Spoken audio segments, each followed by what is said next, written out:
Good morning, good evening, and welcome to World of Warships. My name is Robin, and today, after that fantastically chauvinistic introduction, we are going to sail in the Tier 6 Premium Marine Nationale battleship, Dunkerque. But first of all, thank you very much for tuning in the video. I really appreciate it, and I hope you will enjoy your time here. So, without further ado, let's review the details of the ship we're about to set in. The Dunkerque embarks 8 330mm guns in a 2x4 configuration and with a top range of 18.2 kilometers.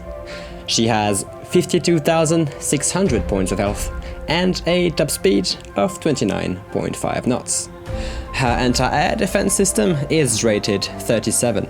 Her surface detection stands at 14.1 kilometers and her armor thickness goes from 16 to 340 millimeters. Let's now move on to the upgrades and commander skills chosen for my build. In this domain, we have installed Main Armament Modification 1, Damage Control System Modification 1, Aiming System Modification 1 and Damage Control System Modification 2. For my commander, Preventive Maintenance, Expert Marksman, AR, Superintendent and Concealment Expert. Pretty standard build for a battleship, but I honestly think it should work out just fine. So there it is, the famous Dunkerque. With the newly implemented French battleships, I decided to give this one a try since it was sitting in my port for a while now. And at the same time, this could be an opportunity to initiate a new serie in order to review each French battleships from Tier 6 to Tier 10. And since, well, we need to start somewhere, Dunkerque it is. So, kick back, enjoy, and without further ado, let's take the Dunkerque to battle.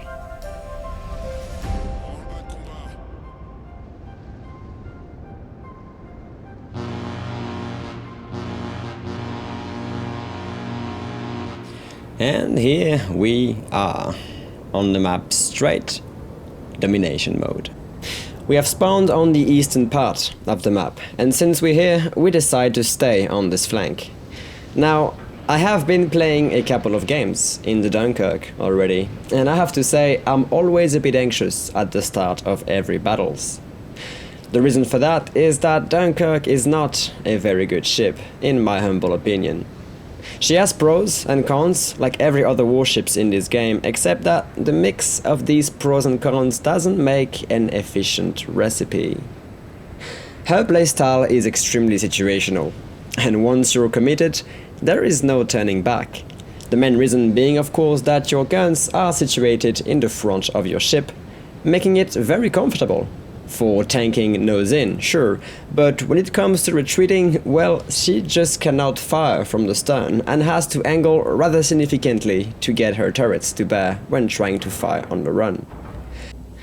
Add the fact that her armor is kinda thin on her broadside, plenty enough to bounce and repel AP when angled, but the angle limit is small. Decent speed though.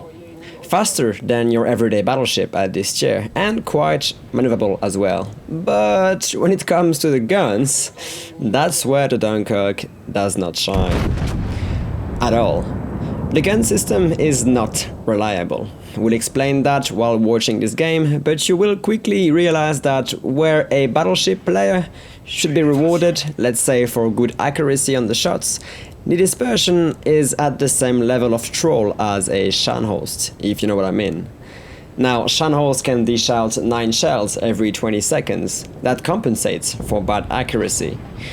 Dunkerque has to wait the whole 30 seconds in order to fire again, and in critical situations, most of the time, your armament kind of lets you down, at least in my experience.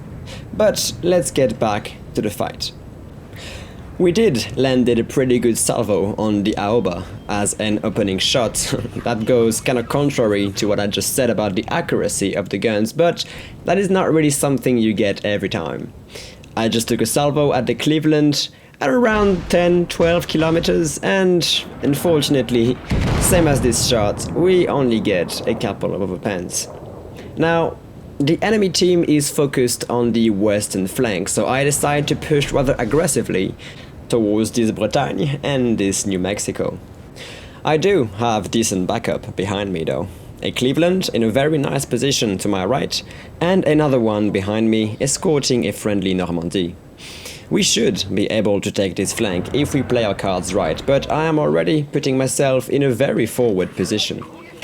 Both enemy destroyers have been spotted around the middle of the map, so I should be safe from torpedoes at least for now. And ooh, very nice salvo on the Aoba. Double Citadel, devastating strike, I won't complain about that one. Even though the occurrence of these kind of shots are rare, I will say it again. The thing is, the Dunkerque has a very high shell velocity, which gives you an easy time to land your shells at range, and also gives you a very nice penetration. Although this feature can backfire pretty heavily, and it goes by the name of over-penetrations. Gosh, I have shivers by only thinking about that word. Over-penetrations everywhere. On broadside, on angle destroyers, hell, sometimes even on broadside battleships. You do not have the plunging fire ability that other larger and slower caliber have, and your round tends to go right through your target, missing the Citadel even on waterline shots by having such a flat trajectory. But let's get back to the engagement. I'm trying to deny the Bretagne's firing angle by using the island right in front of me. You still want to use the environment, like a Des Moines would do, for example, in order to isolate yourself with only one target. Right now, only the New Mexico can hit me, and that will even up the odds since I can tank his shots more efficiently without having to worry about another angle. But New Mexico is firing HE and doing massive damage to us. Dunkerque is quite vulnerable to high explosive damage, and we have a double fire burning. I won't comment on the HE shooting BB meter, but as of right now, if the New Mexico was shooting AP, he would not be able to do much against us, so I can't really be angry about this. We are doing very good damage in return, though. He is showing us too much broadside, and when the dispersion allows it, we are punching right through his armor. Friendly destroyer is helping out by cutting the Bretagne's progression with torpedoes, but we have to finish this New Mexico before he managed to burn us down. Enemy torpedoes crossing in front of us. We do have to worry about a destroyer threat, but as of right now, my only worry is that the New Mexico will take another shot and set me ablaze again, but we managed to take him out. At what cost, though? He single-handedly took out 2/3 of our health, just with raw HE damage and fires. That is rough. Very rough, especially when I did not do anything wrong with my positioning and my attempt to protect my ship. But that's how the game is right now. I have to deal with it and move on. Enemy Fubuki, very close, but again, the island is still protecting me. I just do not want her to try and rush me. But my friends in the back are engaging, and she gets dealt with before that, thankfully. Time to push forward. Most of the enemy ships on this flank are gone, but we still do have a healthy Bretagne to deal with before we can start pushing towards sea. My team is in the lead, point-wise, but the enemies are keeping up by clearing our force up north. Soon the B cap will be exposed, and we have to keep up the pressure if we hope to win this game. So, pressure on the Bretagne, and you caught me red-handed. I'm running HE. I was salty. That New Mexico ruined my day, and I wanted some revenge, but I do not have 12 guns to brawl with, and nowhere near the same fire chance and penetration. But I wanted to see if I could land 5,000 here and there, like the New Mexico did to us, basically bow on. Unfortunately, we did not get any damage at all. Oh, the irony. I'm just rushing in at this point. I want this battleship dead and I want to push C. We're actually getting engaged from the north. Someone is aware of our plans, but B is getting capped. We have to do something. Friendly Cleveland and Normandy have turned back to defend, leaving me alone with a friendly destroyer. The two of us should have no problem dealing with the Bretagne. It's just a matter of not taking too much damage while doing so. Loading back AP, enough of these HE tests, let's get real and start doing some work. I am angling in towards the north. Twice now AP shells have been fired from there, and I want to bait the Bretagne on exposing more of her side in order to bring all her guns to bear. At this range I should be landing most of my shells, and since I do not want to balance on her side armor, I try to aim for the upper belt.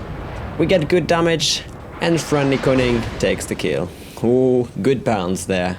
We really have to worry about that second Bretagne now. We're not doing great health-wise. We do have a couple of heals to go, but will that be enough to survive through all the work we still have to do? I don't know. The enemies are now in full lead. Ship advantage, points advantage, cap advantage. Let's say that the situation is not favorable for a win, but the game is not over yet.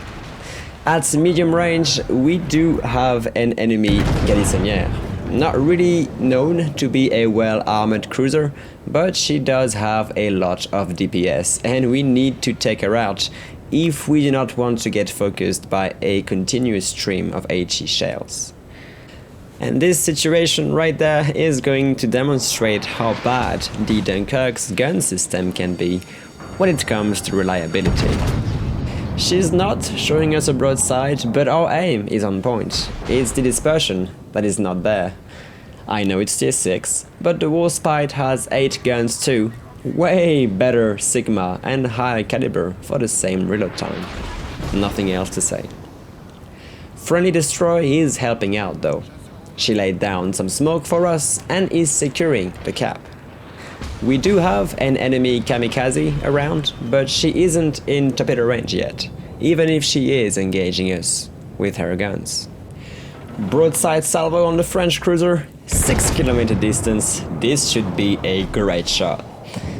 3 over pence. Okay, that's fine, we will have a second chance. It's not like the situation was critical, you know.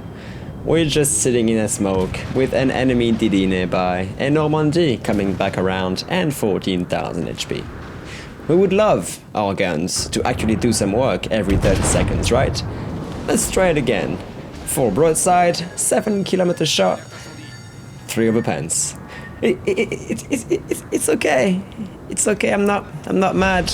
I'm not mad. Everything's all right. At least we're dodging some torpedoes. But my patience is running thin. Let's go for a third shot. This time she's slightly angled, so a hit should be a full pen, right? No. Unfortunately, here it is. Here is the biggest drawback of this ship. You get the point now. I am trying my best to manage my fires, but there is so much my ship can't take anymore. All of our resources are almost depleted and we are reaching the point of non-return. Garnisonnière is still my highest priority, since she is the one able to do the most damage on me, but again, our salvos are quite poor and she gets away with it. 4 shots out of 3, which should have been a kill, only managed to injure her badly more than anything else. She is still combat efficient, we just have to let her go. Kamikaze is out. She's engaging our Hatsuharu and my shot did a good chunk of damage, but Koning still got us covered and lands a very nice kill shot on the Japanese destroyer. Time for our last stand now. We are out of heals, on full damage control cooldown with 7000 HP. Normandy, on the other hand, has a great health advantage, and she does outguns us in this upcoming engagement. I am going to have to rely heavily on my armor for that one. I still can tank a couple of salvos if she does not hit my superstructure, but I need to land good shots in return. And here it is. Here is the rage. There's so much I can take in stressful situations like these, and that one overpen at 6 kilometers was the trigger factor. Incoming salvo! We barely survive it. We should have been able to bounce a bit more shells, but no time to overthink it. We need to keep fighting. And finally, we get a good hit in.